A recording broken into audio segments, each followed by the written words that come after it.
This is Kim Orlando from TravelingMom.com, and I'm with Michele Redman. Michele with one L, just like my sisters. Not very many of you. Yep. Michele Redman at the LPGA tournament, the side-based tournament in New Jersey, and we're talking about being a mom on tour.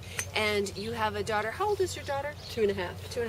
And this time she's not with you, even though there's a daycare. She stayed home. Exactly. Okay. And so, how are you staying connected with your daughter while you're here? Telephone and Skype. Oh, okay. Yep. Telephone and Skype. So is she really talkative, or are you sort of like making faces into the Skype? Or she's pretty talkative. Is it hard leaving? Very. Yeah? So what's it like for you? The first couple days seem to be the hardest. It's just hard because I feel like I'm missing so much at home. Like before I left this last trip, she was just starting to learn how to ride her tricycle. When I got home, it was like she had been doing it for a year. Yeah. So, just missing little stuff like that and being able to put her to bed at night. Just snuggling. I like to snuggle with her. So I guess my big question, especially for the LPGA players, is you have kids. Maybe that when they get older, they'll be texting you and calling you, and you get on the green and you focus. You have to concentrate. Do you have any sort of ritual about that, or does it just come with practice? I think it just comes with practice. Actually, when I'm playing, it's easier because I'm focusing so much on my game that I'm not thinking about it as much, which makes it a lot easier for me.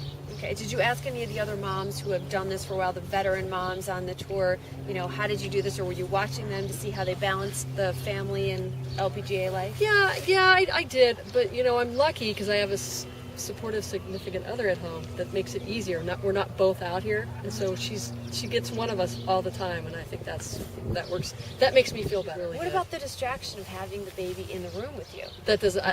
It's easier for me. Oh, really? Yeah, interesting. And what about, have you had a night where she had to get up in the middle of the night and then you had an early tea time the next day? Probably, but I probably didn't get up. Don't get up. That's exactly. the ticket. So that's a nice segue too. How about, have you taken a trip with the baby and got a vomit story for us? That's sort of my signature Barbara Walters question. Yes. Driving from Phoenix to Palm Springs 2 years ago. We're just about to Palm Springs, coming down the big mountain there, and she threw up in the car. And I'm not good on that, and I got out of the car, immediately pulled it over, got out of the car, I went around to the other side. Meanwhile, I'm gagging. We're trying to clean it up, but and then that same trip a week later on the way to the LA airport, same thing. We were late, had to pull over at Denny's. Oh my gosh! Did you have extra clothes in the car and everything? Yeah, we did. Change? Okay, yeah. That's good. That's a pretty good story Yeah. that I can relate to. Okay, well, Michele, good luck, and thank you very much for the interview. No problem. Nice meeting you. Take care. You too.